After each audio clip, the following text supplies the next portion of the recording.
Okay, let's get started.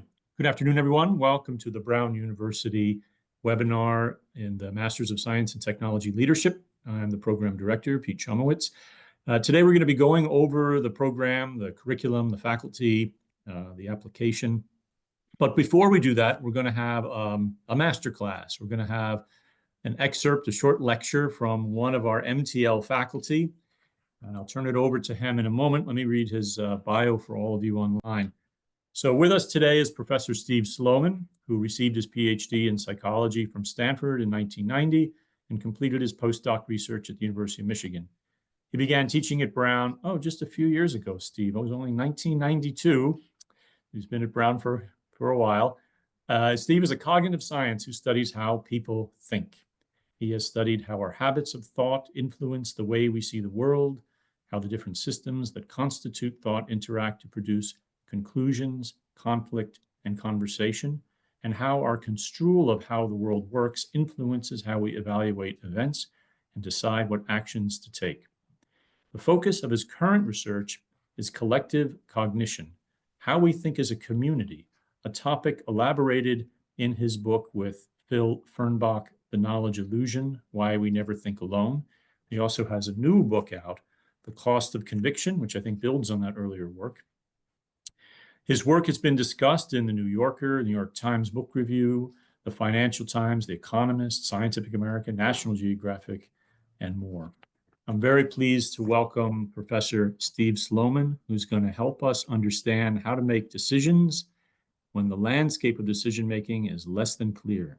Over to you, Steve. Well, thanks so much, Peter. I appreciate it. And thanks all who are watching in attendance. My background is in cognitive science. I got a PhD in psychology at Stanford University way back in the day.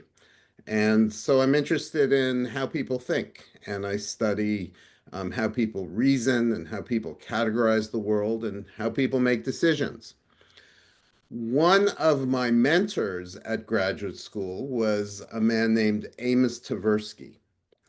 And Amos remains very famous because of his contributions to the study of judgment and decision making. So let me share a slide with you. There's a picture of Amos along with his longtime collaborator, Danny Kahneman. And Danny actually won the Nobel Prize in Economics for the work that I'm referring to that he did with Amos. The only reason Amos did not participate in winning the Nobel Prize is because he unfortunately died in the 90s, rather tragically. What they did that warranted winning such a prestigious prize is they described some of the processes by which people make judgments and decisions and showed how different they were from the processes that necessarily give us the best judgments and decisions. So they described a toolbox of decision-making procedures that they called natural assessment procedures for judging probability. And let me give you an example of the kind of work they did. This is perhaps their most famous example. You might even have seen it before. So imagine Linda. She's 38, single, outspoken, very bright. She majored in philosophy. As a student, she was deeply concerned with issues of discrimination and social justice, and also participated in anti-nuclear demonstrations, which was a thing at the time. Here's the question for you. Is it more likely that Linda is a bank teller or that Linda is a feminist bank teller? That is, a bank teller and active in the feminist movement. Now, to be frank, Linda sure seems like a feminist to me. And so a lot of people answer that she's more likely to be a feminist bank teller than a bank teller. But if you think about it for a moment, you'll realize that if she's a feminist bank teller, then she's also a bank teller. So it has to be more likely that she's a bank teller than a feminist bank teller. It's a logical truth that she's more likely to be a bank teller than a feminist bank teller. In other words, there are two principles on offer here. One is the conjunction rule. That's a rule of probability that states the probability of an event has to be greater than or equal to the probability of that same event and some other event. It has to be more likely that Linda is a bank teller than that she's a bank teller and is active in the feminist movement. The fact that people often violate that rule is called the conjunction fallacy. And presumably the reason people violate the rule in this case is because they appeal to a heuristic that Kahneman and Tversky called representativeness. That is, they judge the probability of Linda's career according to how representative that career is of Linda. It's as if they're basing the judgment on similarity, the similarity between the descriptions and their model of Linda.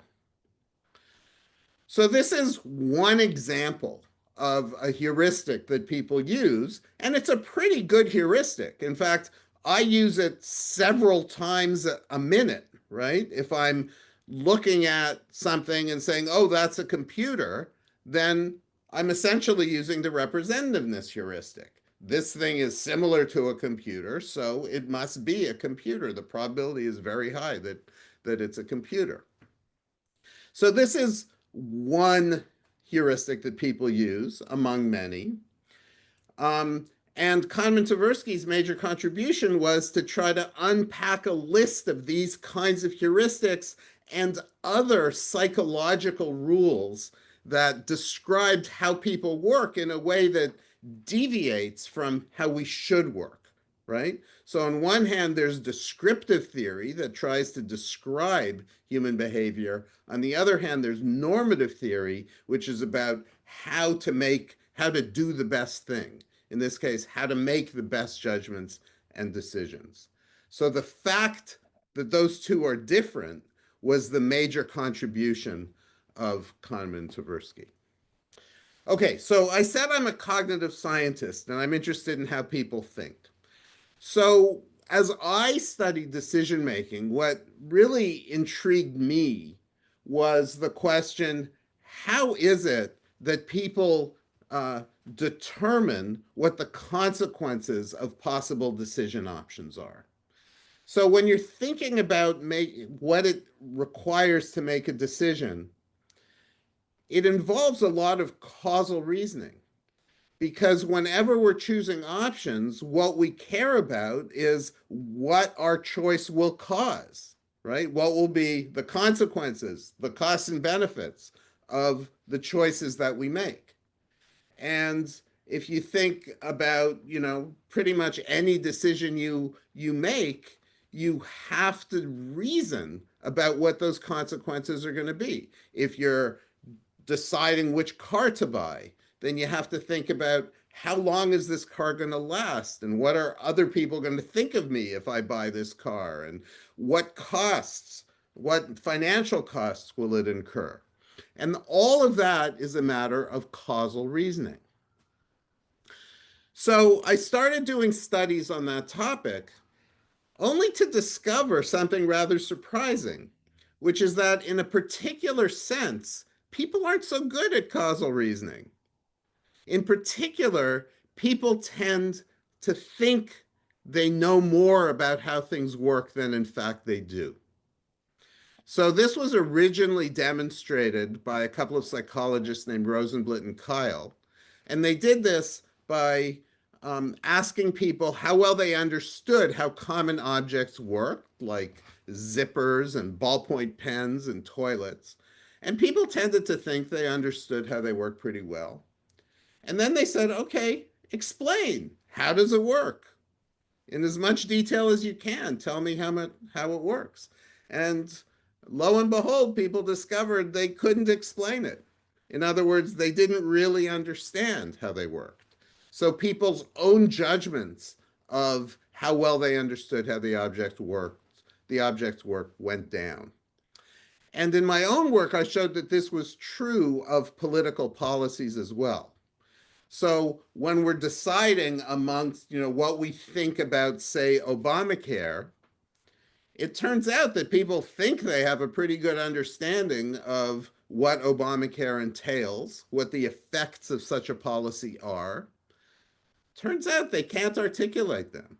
The people can't explain these things very well. They have a slogan or two at their fingertips, but that's about it. So that you can actually get people to lower their own judgments of their understanding simply by asking them to explain. And not only that, but you can moderate the strength of their attitude towards the policy. So by simply asking people to explain how a policy works, you will cause them, on average, to reduce the strength of their attitude, to become less extreme in their view. So all of this is written up in this book that Peter mentioned called The Knowledge Illusion, Why We Never Think Alone, that I wrote with Phil Fernbach. And one question we address in that book is why it is that people suffer from the knowledge illusion. So I've already told you that individuals think they know more than they do. And one implication of this, of course, is that it turns out having an opinion doesn't require knowing very much, because even though we understand very little, we still have strong opinions. Why is that? Well, the argument we make in the book is that this is because we live in a community of knowledge. That is, we as individuals don't understand so well because we're surrounded by people who do understand. And often we appeal to other people's knowledge. So I may not understand myself how a toilet works, but it doesn't matter because I can always call a plumber. And I may not understand how well Obamacare works, but in a sense that doesn't matter either, because there are insurance companies and policy analysts and economists and all sorts of people who understand the details fairly well. And so I can appeal to them when I have questions. So we should think about not thought in general and decision-making in particular in terms of the community of knowledge. These things don't occur just in the skull, but they occur in groups and sometimes in entire communities. This is the German edition of my book, and the publisher in Germany decided to give it this title, which in English means "We think, therefore I am." And I think it captures very nicely the intent of the book.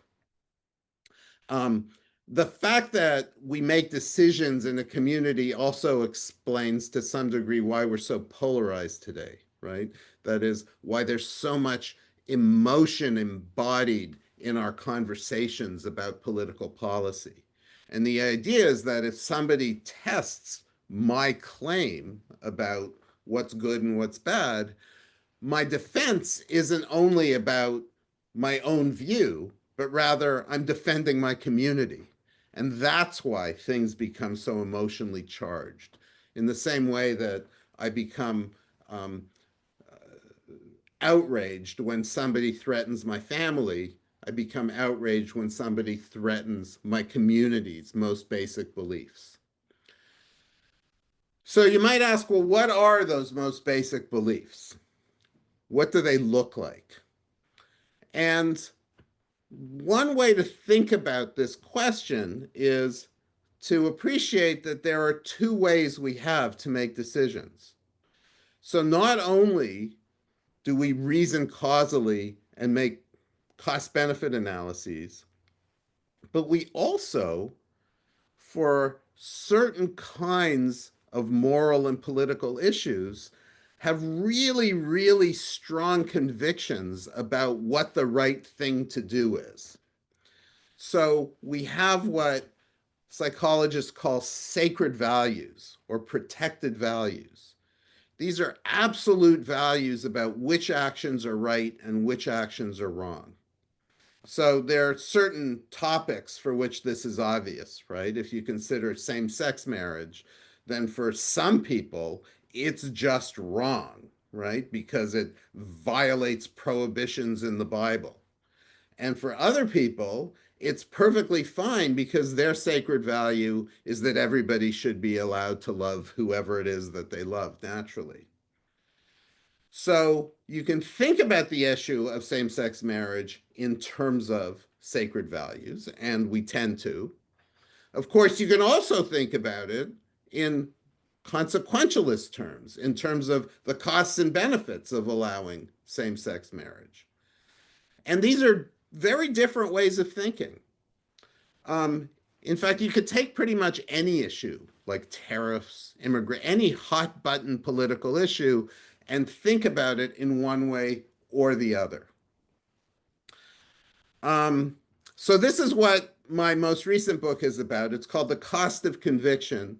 And the idea is that we tend to think about things in terms of sacred values, when in fact, if we thought about them consequentially, it would be we wouldn't be so extreme in our view, and it would be much easier to reach consensus on things. People love sacred values because they're so simple, right? You simply say this action is permitted or this action is not permitted, and you don't really have to justify it.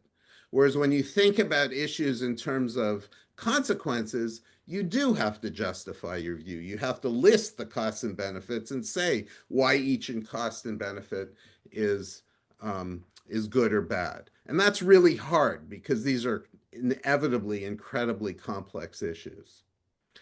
So the idea is that the problem with thinking about things in terms of sacred values is that how we frame things gives us a sense of understanding of the issue. If we frame things in terms of sacred values, then we think we understand it, whereas when we frame things consequentially, then we have much less of a sense of understanding. And when our sense of understanding is high, then when our value is violated, we become outraged. And it's that outrage that causes us to be intransigent and also causes us to be more willing to act, to do all sorts of things, including violent things sometimes. So the idea is that a big problem in our society today is that we're framing issues in terms of sacred values. And if we just sort of behaved like engineers and thought about things in consequentialist terms, then there would be a lot less heat. So this is a very brief survey of some of the things I talk about in the course I teach in the MTL program, which is about more generally the psychology of decision making. We do cover other topics. We talk about addiction. We talk about all sorts of emotional influences in decision making. But I always come at things as a psychologist in an attempt to understand how people work and what that implies about how people make judgments and decisions. So thanks. I hope that was helpful to you and gives you a taste of me and the program. Peter? That was fantastic, Steve. The 20 minutes does not do any of your work justice. Emma, my colleague Emma, put in the chat that we welcome your questions, and to do that, use the Q&A button. We've got Steve for a few more minutes, so if any of you in the audience would like to ask him something, now's the time. I do have a question for you, Steve. So as you know, our students, they're typically mid-career professionals, 10, 15 years experience. They're rising up in their companies. And so our program is really about developing leadership. And all of our students are actively employed in a context, in a culture, right? In a corporate culture, a community. I imagine maybe, does your work feel I mean, talking about Obamacare and tariffs, these are things that I can have opinions about, but other than voting, and I'm not in a policy position, there's not much I can do about it. So how does your work come maybe down a few levels to help our students develop the decision-making skills they need within their context? Great question, Peter. Thanks. Um, you know, because we tend to make certain kinds of systematic errors when we make decisions, it's incredibly helpful to understand ourselves and our own cognitive processes, because then we can correct for some of those errors, right? If we know that we use the representativeness heuristic and we understand some of the errors that use of that heuristic leads to, then we can avoid those errors. So understanding ourselves turns out to be really helpful when we ourselves have to make decisions. And indeed, a number of students have reported to me that they have found that helpful. But beyond that, we inevitably work in groups. We're inevitably working with other people. And so understanding how other people make decisions helps us understand where they're coming from, what might motivate the decision they're making, how we can reach a consensus with those other people. And then finally, often in business, what we're trying to do is persuade other people. We might be trying to persuade a client. We might be trying to persuade a customer. We might be trying to persuade a colleague. And if we understand how people make judgments and decisions, then we have a number of new tools available at our fingertips for engaging in persuasive practices. I think when I take over in a minute and I go over the curriculum, I'd like our audience to keep a few of those words in mind, because you're going to see how our other courses pick up and take these ideas about persuading. One of our courses is devoted completely to persuading your audience in speech and in writing. Building consensus, that's something that many of our courses, leadership courses, how to work in groups, how to avoid blind spots, how to avoid groupthink, right? So as a leader, the higher up you get, often the fewer eyeballs there are on a problem can lead us to some bad consequences, right? I don't think we have any, maybe everyone's a little too shy today, Steve. I don't know. Thank you again. We really appreciate you taking the time to be with us. And everyone check out Steve's latest book, The Cost of Conviction. Thanks so much, Peter. Okay. It was a pleasure talking to you. And I'm sure that everyone will enjoy the rest of the session with you. Thanks. Okay. Take care. Bye. Bye. Okay. I will now share my screen with everyone. Just bear with me 1 second.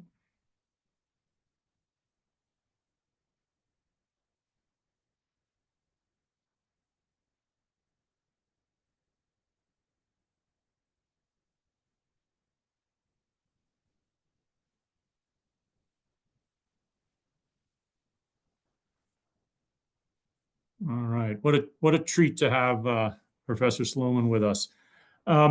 As you already know, please put any questions that you might have for me in the Q&A button, and my colleague Emma, who's online with us, will get to those questions in about 10 minutes when I finish the overview of the program.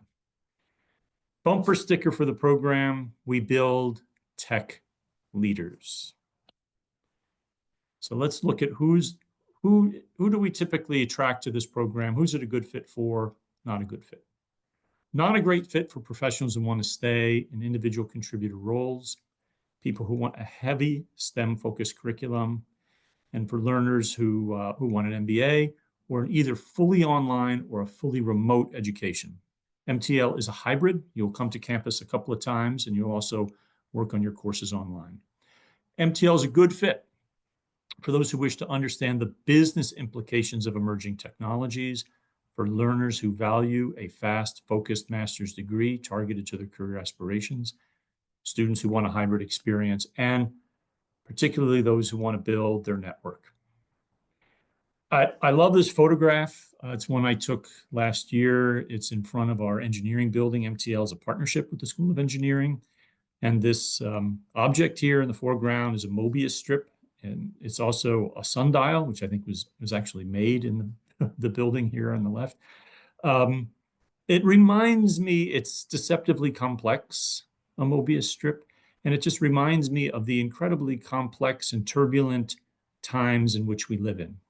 And so the MTL program has this in mind. It has in mind the turbulence that our students are facing. And we've created a curriculum to embrace that so that you can thrive. So our basic observation is that technology is undergoing and creating rapid and disruptive change.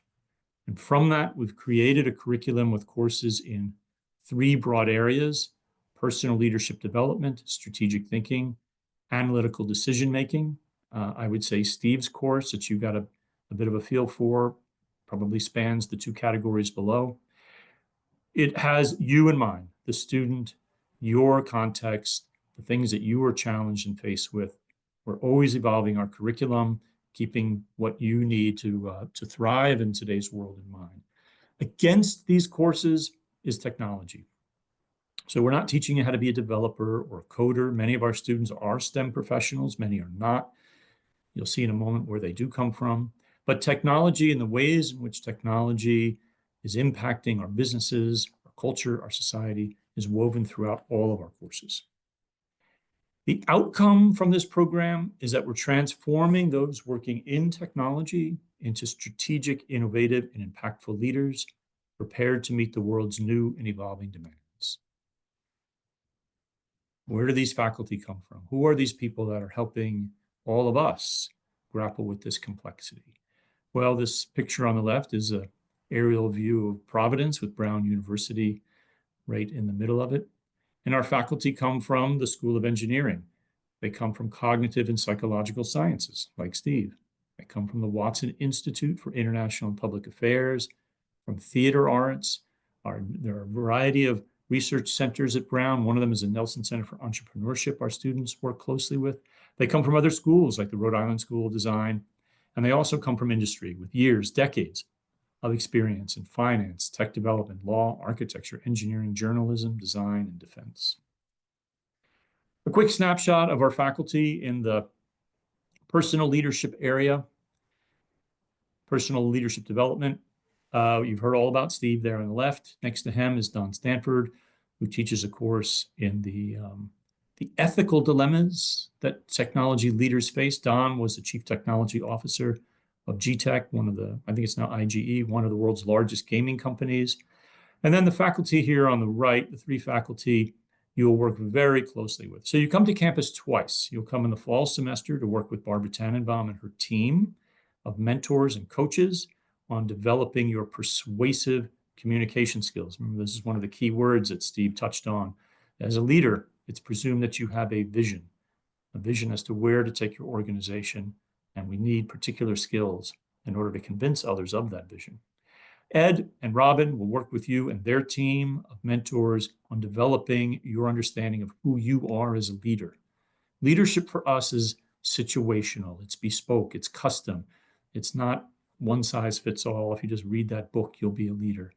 But rather through a 360 evaluation, you will work with our team, with our faculty on developing your skills and the direction in which you want to move your career. In analytical decision-making, a variety of courses. Visual storytelling, Ruben, his course works hand in glove with Adam and Amalia's courses in predictive and descriptive analytics. Ruben's at RISD, he's at Brown, he's also on the staff of the Washington Post, and helps students make persuasive arguments through data analysis. Entrepreneurial thinking, Banu from the School of Engineering teaches 2 courses for us. Entrepreneurial thinking is to develop the skills within our students of how you as an individual can become an entrepreneur. And by entrepreneur, we don't mean necessarily starting a business from scratch, but rather having an entrepreneurial mindset within your current company or context. Strategic thinking, Banu is back in leading innovation strategy. So from her first course, you develop an understanding of your skills as an entrepreneur. Her second course is how do you use those skills to help transform your organization. I teach a course in futurism and long-range planning. Mike Paul he's a graduate of the program. He has his MBA from Stanford. He's been an executive in a variety of venture capital firms at BlackRock. And he teaches 2 courses in finance. And on the far left, Stephen Porter, he's a Brown polymath. He teaches in a variety of departments, and his course is the technological causes and solutions of climate change. There's another course that's that kind of spans all 3 areas, and that's the Critical Challenge Project led by our academic director, Larissa Leventon. This is a student developed project. So you will develop in her course a project that's meaningful to you, your career. Most of our students choose a problem from within their employer. There's a lot of good advantages, reasons for doing that. One is, I like to say you can double dip, so you can work on a company problem while you work on a school problem. Because it's a company problem, many students choose a high risk, high reward. It's the kind of thing that, well, we wish we could get to if we only had the bandwidth or the resources. Being at an Ivy League university provides those resources, and our students often can leverage more tuition assistance from an employer. And there's a letter on our website, you're free to use it for any purpose you'd like, which describes exactly this return on investment, the value of the CCP to the employer. Just a snapshot here of some of the CCPs from past years. You can see they come from all different kinds of companies and all different types of projects with many different kinds of scope. There's one last learning opportunity, and that's a certificate with Oxford University. So this is a fully online certificate. These 4 courses are offered every semester, and it's part of the tuition. There's no additional cost, and you can choose which one of these suits you the best. So putting it all together, the courses, the faculty, the CCP, the Oxford certificate, coming to Brown twice for an in-depth, in-person experience. What are we hoping the toolkit that you're going to walk away with? How will this benefit you in your career? What's the return on that investment? Well, for one thing, it's understanding the AI revolution. Now, we're not trying to give you courses or an expertise in how to build an LLM. Some of our students do work on those problems, but I like to say MTL is little t, big L. So it's not a tech-heavy curriculum, it's a leadership-heavy curriculum. So what are the ways in which AI is impacting all of our businesses? Helping you navigate change, resolving conflict, analyzing markets, decision-making, you heard all about that today with Steve, defining an ethical compass, addressing sustainability, managing crises, developing new products, expanding globally, building and managing teams. Just a few more slides here to give you the details of the program. So it is a Master's of Science. It's not an executive degree. It's considered full-time. You can figure about 20 to 25 hours a week. It's a 12-month program. You can begin in the spring or the fall. Partnership with the School of Engineering. As I've mentioned, it's a blended low residency. You'll come in person twice, September and February. Our students have on average about 10 years experience. Some have many more. Some might have as few as 5. And the tuition is $75,500. Snapshot of how all of our courses unfold throughout the 12 months. So you can see here above the blue line in black, these are the reasons you come to Brown. These are courses that you just cannot do online. The experience, the way the course is built, the intimacy that you'll have with your coaches, your mentors, and your faculty means you have to be here. So you'll come in the fall to work on your critical challenge project and that persuasive communication course. And then online, you'll work the 3 courses below.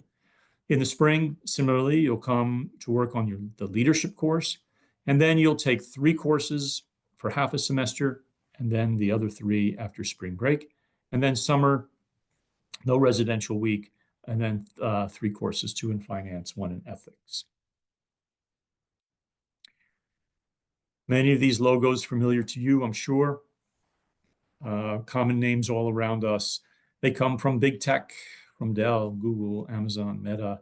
They come from defense, General Dynamics, Raytheon. They come from oil and gas, renewables, finance. Many of our students already have MBAs. We've done webinars with those students to talk about the complementary nature and the difference between an MBA and MTL. Many have law degrees, so we have lawyers. But all of our students, regardless of where they come from, this rich diversity, I like to say, iron sharpens iron. They're all raising each other's game because everyone has been either tapped or they themselves feel they have a greater role in their organization to move beyond management into leadership. And they're all facing this turbulent nexus of business, technology, and strategy. And they need the tools in MTL to help them thrive and continue to rise in their careers. Our student ROI, about 84% promoted within a year of graduation, nearly a half promoted while still in the program, and about a quarter promoted to vice president or in the senior executive suite. Application is very straightforward. There's no GRE or GMAT required. There's an application form and fee. The fee is waived for all of you that have joined us this afternoon. And there's a personal statement in three parts. Each part is a maximum of 250 words. So we want to just get right to the point. Why Brown? Why MTL? What do you hope to learn? And how will you enrich others? Remember, it is a cohort model. You will work closely in teams with fellow students. You will work, there are Zoom sessions for every course in the evening to give you as much exposure in real time to your faculty, to your mentors, and to fellow students. So tell us about your background and how that background, that uniqueness, will benefit others. There are short essay questions. How will you structure your week to give you the time to work on the MTL degree? There's an opportunity to add anything you'd like us to know that's not in the other questions. And for some students, their undergraduate experience could have had exceptional challenges. And there's an opportunity, if your GPA is not what you would like to have been, you can tell us about that. There is an interview. You can either do it through Zoom with myself and our academic director, Larissa, who runs the CCP, or you can record a video. There's no, one way is not better than another. And then 3 letters of recommendation and your resume. So you see here on the right, my hint. This is my strong suggestion to all of you that are thinking about applying to the program. A strong application is a specific one. Strong application is specific. So I know some of you may be applying to other schools. Of course, that's to be expected. But our admissions committee wants to know that you understand the MTL curriculum. You're here with us today, right? So you've heard from one of our faculty, you've heard from me, you're starting to do your homework on, is this program a good fit? And if it is a good fit, well, then say that. That's all we're really looking for, is that you understand the program and that fits you and your career goals. So be specific. And that is especially true for your letters of recommendation. The strongest letters are from supervisors, people that have been in a position to evaluate your professional work and can comment on that. Weak letters are from mentors, from peers, from friends. So the more specific those letters can be, again, from people that have evaluated your performance, the stronger your overall application. The final deadline for applications to enter the program in January of 26 is November. So you still have a couple of weeks. And then my last penultimate slide here, actually one more, on scholarships. All of you are eligible for a merit scholarship, which is up to 30%. It's not a guarantee that you'll get 30%, but that is the maximum scholarship possibility.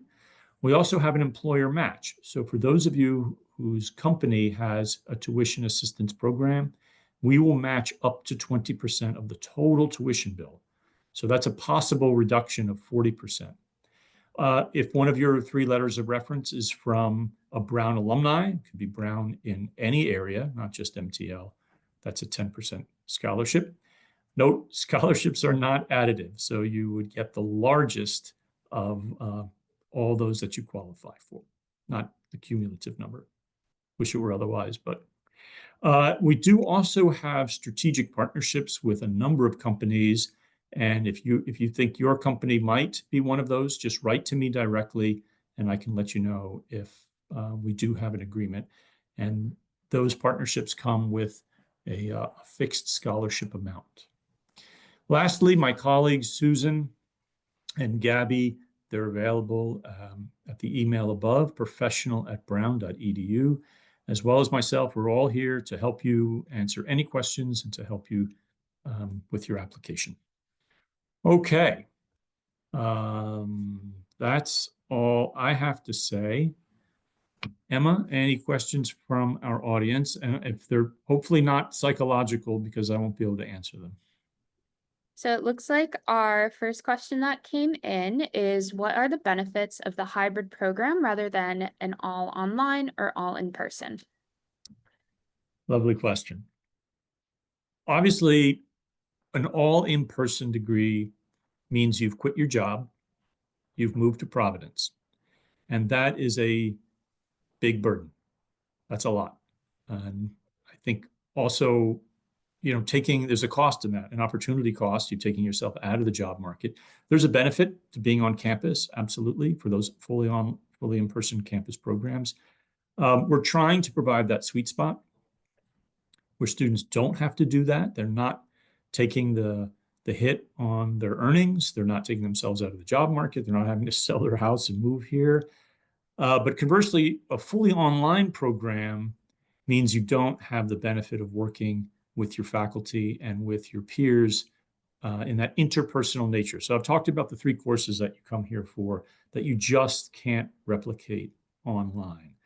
There are lots of events that we give our students that are across the campus, different guest lectures. There are sort of almost theatrical experiments that you're doing with our faculty on persuasive communication.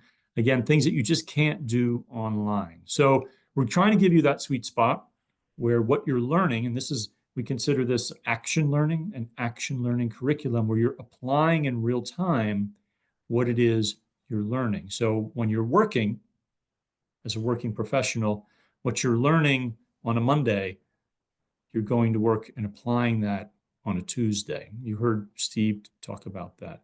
So that's that balance. I mentioned also that there are Zoom live evening events, or usually on a Tuesday and or Thursday evening, 7 p.m. Eastern. Every course has them. If you can't make it, especially for those in different time zones, they are recorded. But we're trying to give you the best of both worlds. So maximum exposure to your faculty, to your peers. You're going to work in teams. We change the teams up every semester. So you're really going to build your network, both with your peers and with the Brown faculty. Thank you. Our next question is, what is the acceptance rate to the program? It's highly competitive. Brown doesn't disclose admission rate numbers, but I can tell you it's a competitive program. Thank you. How have you seen graduates utilize the degree to move up within their company or transition to new roles? In that question is actually the answer. And I think students very often will come to Brown because they'll come to MTL because they have found that the ground beneath their feet has shifted, that they're doing well in their career, they're excelling, but there are new positions that are created that didn't exist a few years ago. There are technologies that are changing their business and how to stay ahead of that curve. So for some of our students, that means pivoting, means switching companies or switching career tracks. That's particularly true of our students who are veterans, come out of the military. Military undoubtedly gives our students exceptional skills, but often those skills have a hard time aligning to a corporate world, to a civilian marketplace. And so they've come to Brown to help them redirect their careers. Others will rise up in the company. Now, in both instances, I would say that is a very entrepreneurial mindset. And that's why we have these courses in entrepreneurship. So the CCP, for example, CCP projects will take one of several kinds. One could be, I want to start a new business, and I might work with the Nelson Center of Entrepreneurship. I'm going to work with my faculty in developing a new business and launch it. And we've seen students do that. Some students are entrepreneurial within their current company. So how can I build a P&L where I work now and take that over? So to sort of beta test a CCP idea here at Brown, the safety of the university, and then roll that out within the company. So I hope that answers your question. Thank you. It looks like we have just a couple more questions. If anybody has any questions that they would like answered, please submit them to the Q&A now. But our next question, what kind of experience are you looking for in a program candidate? How much and what industries do students typically come from? They come from every industry. In the application, we're really looking at all aspects of the individual. So it's a holistic application, and we do not have one industry in mind. We do look for a balance in the diversity of where our students come from, but we certainly don't have one in mind. There was another part to that question, Emma. What was the first part of it? How much experience?